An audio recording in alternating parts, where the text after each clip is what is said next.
नमस्कार दोस्तों, एक बार फिर से आप सभी दोस्तों का आपके अपने YouTube चैनल यूएनडीवीडी पर बहुत बहुत स्वागत है। दोस्तों आज जो दिन भर की फटाफट बड़ी खबरें, मुख्य समाचार सामने निकल के आ रहे हैं दोस्तों, एक एक करके चलेंगे। तमाम बेहद बड़ी अपडेट्स आप तक आगे इसी वीडियो के माध्यम से पहुंचाएंगे। सभी मुख्य समाचार हैं और ये सभी बड़ी खबरें जानना आप लोगों के लिए जरूरी है, इसलिए लगातार हमारे साथ बने रहिएगा। तो वहीं दोस्तों खबरों की तरफ चलने से पहले आप लोगों से एक छोटा सा निवेदन है कि अगर आप लोग भी पश्चिम बंगाल के विधानसभा चुनाव में ममता बनर्जी की पार्टी टीएमसी को प्रचंड बहुमत मिलता हुआ देखते हैं तो अभी इस वीडियो को लाइक कीजिए, चैनल को सब्सक्राइब करके बेल के आइकन को जरूर दबाइए दोस्तों, और कमेंट बॉक्स में कमेंट करना बिल्कुल भी मत भूलिए। जय जवान जय किसान, बाइकआउट गोदी मीडिया। दरअसल दोस्तों पहली बड़ी खबर आप लोगों को बताते चलें। पश्चिम बंगाल विधानसभा चुनाव, ममता बनर्जी की भाजपा को बड़ी चेतावनी। बंगाल जीतने के बाद दिल्ली की ओर करेंगे कूच, उखाड़ फेंकेंगे। आप लोगों को दोस्तों बताते चलें, पश्चिम बंगाल की मुख्यमंत्री ममता बनर्जी ने भाजपा पर आरोप लगाते हुए कहा है कि परिवर्तन उनका नारा था जिसे विपक्षी पार्टी ने कॉपी कर लिया है। इसके साथ ही उन्होंने भाजपा को चेतावनी भी दे दी है कि पश्चिम बंगाल विधानसभा चुनाव जीतने के बाद वो दिल्ली की तरफ रुख करेंगी। खड़गपुर में एक चुनावी रैली को संबोधित करते हुए तृणमूल की अध्यक्ष और सीएम ममता बनर्जी ने कहा है कि आप ममता बनर्जी की कॉपी क्यों कर रहे हैं। बंगाल जीतने के बाद हम दिल्ली के लिए कूच करेंगे और भाजपा को वहां से उखाड़ फेंकेंगे। तो वहीं आप लोगों को बताते चले, पश्चिमी मेदिनीपुर में एक रैली को यहां पर संबोधित करते हुए सीएम ममता बनर्जी ने दावा किया है कि भाजपा के नेता चुनाव से ठीक पहले मतदाताओं को लुभाने और वोट हासिल करने के लिए बाहर से नकदी के साथ हेलीकॉप्टर और विमानों से यहां पहुंचते हैं। उन्होंने कहा है कि तृणमूल कांग्रेस सरकार ने चक्रवात प्रभावितों के लिए हजारों करोड़ रुपए की मदद की, लेकिन बीजेपी वाले उस समय गायब रहे। लेकिन आज चुनाव है तो पूरी बीजेपी पश्चिम बंगाल के अंदर है। यह यहाँ पर जबरदस्त तरीके से सीएम ममता बनर्जी बरसी हैं केंद्र की मोदी सरकार पर और कहा है कि बंगाल जीतने के बाद दिल्ली की ओर करेंगे कूच, उखाड़ फेंकेंगे बीजेपी को। इस बीच एक और बड़ी खबर जान लेते हैं दोस्तों। किसान आंदोलन पर बोले हैं राज्यपाल सत्यपाल मलिक, कहा केंद्र का यही रुख रहा तो सियासी नुकसान तय है। आप लोगों को दोस्तों बताते चलें, दिल्ली के बॉर्डर्स पर चल रहे किसान आंदोलन को लेकर के केंद्र सरकार भले ही लापरवाह दिख रही हो, लेकिन मेघालय के राज्यपाल सत्यपाल मलिक उसे लगातार आगाह कर रहे हैं। मलिक ने अब कहा है कि किसान आंदोलन का जल्दी से जल्दी हल निकलना चाहिए। आगे आप लोगों को बताते चलें, उन्होंने कहा है कि किसान आंदोलन से बीजेपी को बड़ा सियासी नुकसान हो सकता है। मलिक ने आगे कहा है कि सरकार का यही रुख रहेगा तो बहुत बड़ा सियासी नुकसान होगा चुनावों में। उन्होंने कहा है कि हम पूरे पश्चिमी उत्तर प्रदेश, हरियाणा और राजस्थान को खो देंगे, लेकिन अगर हम समझदारी से काम करेंगे तो इन जगहों के लोग हमारे साथ ही रहेंगे। ये यहाँ पर दोस्तों देख सकते हैं, आगाह कर दिया है राज्यपाल सत्यपाल मलिक ने मोदी सरकार को और कहा है कि गांवों में बहुत ज्यादा नाराजगी है बीजेपी को लेकर के, इसलिए जल्द से जल्द किसानों की समस्या को सुलझाया जाए सरकार की तरफ से। इस बीच एक और बड़ी खबर दोस्तों आप लोगों को बताते चलें, महाराष्ट्र में बीजेपी को लगा है बड़ा झटका। बहुमत के बाद भी शिवसेना से हारी भाजपा। क्या कुछ है पूरा मामला जान लेते हैं दोस्तों। महाराष्ट्र में शिवसेना ने बीजेपी को बड़ा झटका देते हुए जलगांव नगर पालिका पर अपना कब्जा जमा लिया है। यह बड़ा उलटफेर तब हुआ है जब बीजेपी के 29 पार्षदों ने पाला बदल करके शिवसेना के पक्ष में मतदान किया है। एक महीने से भी कम समय में भाजपा को इस तरह का दूसरा बड़ा झटका लगा है। फरवरी में एनसीपी उम्मीदवार ने बीजेपी उम्मीदवार को हरा करके सांगली शहर का मेयर चुना गया था। ये यहाँ पर दोस्तों देख सकते हैं, महाराष्ट्र में बीजेपी को लगा है दूसरा बड़ा झटका। इस बीच एक और बड़ी खबर जान लेते हैं दोस्तों। किसान आंदोलन को लेकर के राहुल गांधी ने बीजेपी पर साधा है निशाना। बोले जो मेरे मौन से डरते हैं मैं उनसे नहीं डरता। आप लोगों को बताते चलें, किसान आंदोलन के दौरान जान गंवाने वाले लोगों को श्रद्धांजलि देने के मुद्दे को कांग्रेस के नेता और सांसद राहुल गांधी ने एक बार फिर से हवा दी है। राहुल गांधी ने दावा किया है कि आंदोलन के दौरान अब तक 300 से भी अधिक किसानों की जान जा चुकी है। राहुल गांधी ने आगे कहा है कि शहीद हुए अन्नदाताओं के लिए मेरा 2 मिनट का मौन बीजेपी को स्वीकार नहीं है। मैं अपने किसान मजदूर भाइयों के बलिदान को बार बार श्रद्धांजलि दूंगा। राहुल गांधी ने आगे कहा है कि जो मेरे मौन से डरते हैं मैं उनसे नहीं डरता हूं। तो वहीं दोस्तों कांग्रेस के नेता राहुल गांधी ने बेरोजगारी को लेकर के एक बार फिर से मोदी सरकार को घेरा है। उन्होंने ट्वीट करते हुए कहा है कि आपकी नौकरी गई और ईपीएफ अकाउंट बंद करना पड़ा। केंद्र सरकार के रोजगार मिटाओ अभियान की एक और उपलब्धि। दरअसल दोस्तों राहुल गांधी ने जो खबर शेयर की है उसके अनुसार कोरोना महामारी में लाखों वेतनभोगी कर्मचारियों की गई है नौकरी। 9 महीने में 71 लाख ईपीएफ खाते हुए हैं बंद। ये यहाँ पर जबरदस्त तरीके से राहुल गांधी ने एक बार फिर से बेरोजगारी के मुद्दे पर घेरा है मोदी सरकार को। एक और बड़ी खबर जान लेते हैं दोस्तों। बंगाल बीजेपी में मचा हड़कंप। बीजेपी उम्मीदवारों की लिस्ट जारी होते ही मचा है बवाल। मालदा के ऑफिस में हुई है तोड़फोड़। आप लोगों को दोस्तों बताते चलें, पश्चिम बंगाल विधानसभा चुनावों के लिए बीजेपी ने 148 उम्मीदवारों के नाम की सूची जारी की है। इसके साथ ही 11 सीटों को छोड़ करके पार्टी ने सभी चरणों की सभी सीटों के लिए प्रत्याशी घोषित कर दिए हैं। आप लोगों को आगे बताते चलें, सूची जारी होते ही राज्य में जगह जगह बीजेपी के कार्यकर्ता यहां पर विरोध प्रदर्शन करने लगे। दूसरी पार्टियों से बीजेपी में आए लोगों को टिकट देने पर पार्टी कार्यकर्ताओं में गहरा असंतोष दिखाई पड़ रहा है। मालदा के हरिश्चंद्रपुर में तो बीजेपी कार्यकर्ताओं ने पार्टी कार्यालय में ही तोड़फोड़ कर दी और नेताओं के साथ धक्का मुक्की की है। यहां से बीजेपी ने मातिऊर रहमान के नाम की घोषणा की है। आप लोगों को बताते चलें, रहमान ने कुछ दिन पहले ही बीजेपी ज्वाइन की है। रहमान के नाम की घोषणा होते ही बीजेपी कार्यकर्ता यहां पर गुस्से में आ गए। कार्यकर्ताओं का कहना है कि पुराने लोगों की बजाय नए लोगों को क्यों टिकट दिया गया। इसी बात पर बीजेपी कार्यकर्ताओं ने पार्टी कार्यालय में तोड़फोड़ शुरू कर दी।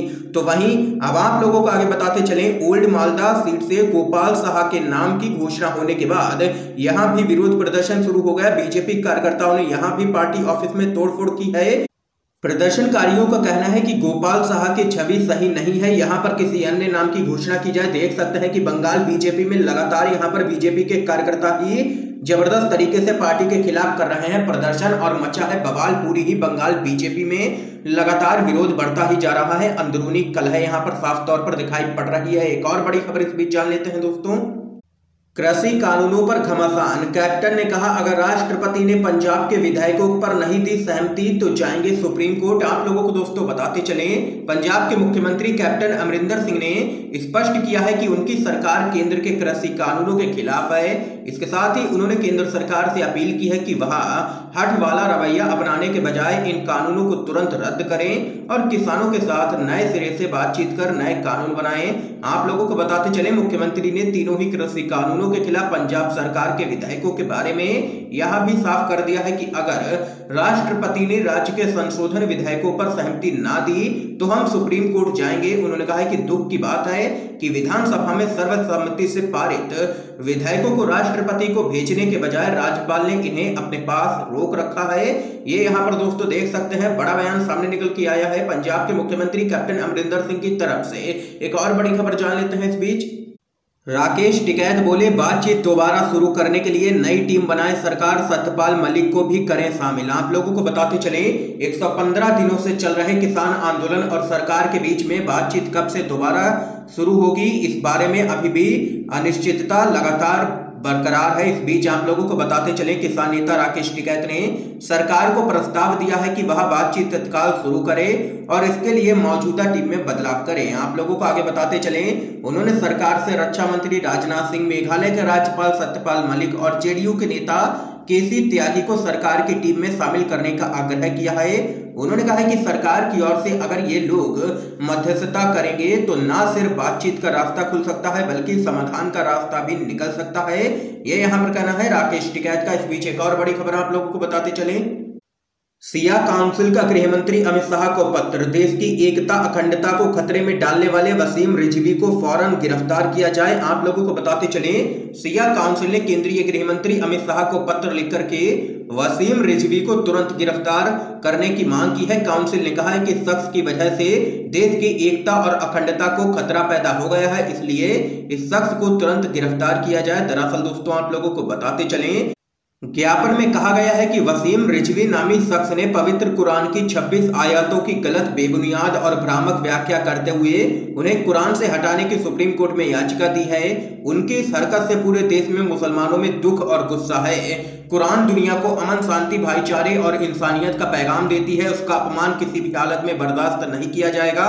ये यहाँ पर कहना है सिया काउंसिल का और जबरदस्त तरीके से देख सकते हैं बरसे हैं वसीम रिजवी पर। एक और बड़ी खबर जान लेते हैं इस बीच।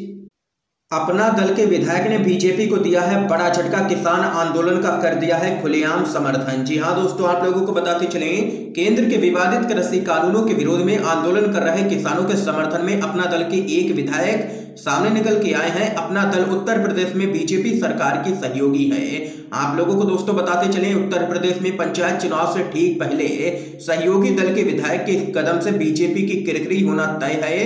किसान आंदोलन को समर्थन का ऐलान करते हुए अपना दल के विधायक अमर सिंह चौधरी ने कहा है कि ऐसा लगता है कि सरकार को इस बात से कोई फर्क नहीं पड़ता है कि लोग और किसान नाराज हैं। ऐसा लगता है कि उनका मकसद बस यही है कि मुट्ठी भर उद्योगपति दुखी न होने पाए। उन्होंने सवाल भी उठाया है, आखिर क्यों उद्योगपति गौतम अडानी और मुकेश अंबानी ने लगभग 1 साल पहले विभिन्न राज्यों में बड़े गोदाम बनाए।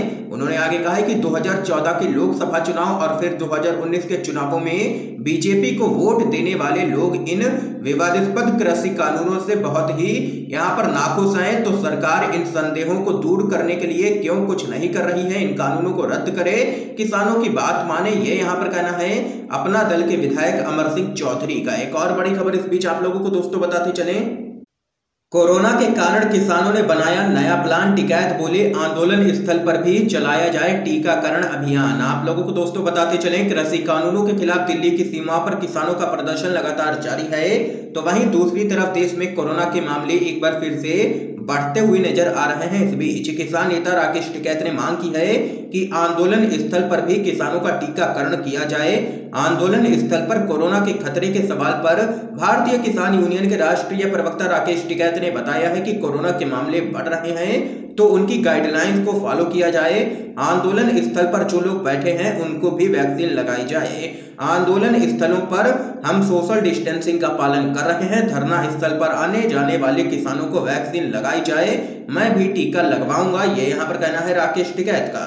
तो वहीं एक और बड़ी खबर जान लेते हैं दोस्तों, मध्य प्रदेश में कोरोना की स्थिति भयावह है पर शिवराज खुद कर रहे हैं भीड़ वाले कार्यक्रम, ये यहाँ पर कहना है पूर्व मुख्यमंत्री कमलनाथ का। आप लोगों को दोस्तों बताते चलें, मध्य प्रदेश के पूर्व मुख्यमंत्री कमलनाथ ने राज्य में कोरोना के बढ़ते मामलों पर कहा है कि राज्य में स्थिति बहुत ही भयावह है, मगर मुख्यमंत्री शिवराज सिंह चौहान खुद भीड़ वाले कार्यक्रमों में जा रहे हैं और खुलेआम नियमों का उल्लंघन कर रहे हैं। कमलनाथ ने आगे कहा है कि राज्य में कानून व्यवस्था पूरी तरीके से चौपट है। दरअसल दोस्तों, कानून व्यवस्था को लेकर के बीजेपी सरकार पर हमला करते हुए कमलनाथ ने कहा है कि आज मध्य प्रदेश में शिवराज सरकार में कानून व्यवस्था को भी कोरोना हो गया है। प्रदेश में लगातार हत्याएं, अपहरण और दरिंदगी की घटनाएं हो रही हैं। यह बेहद ही चिंता का विषय है।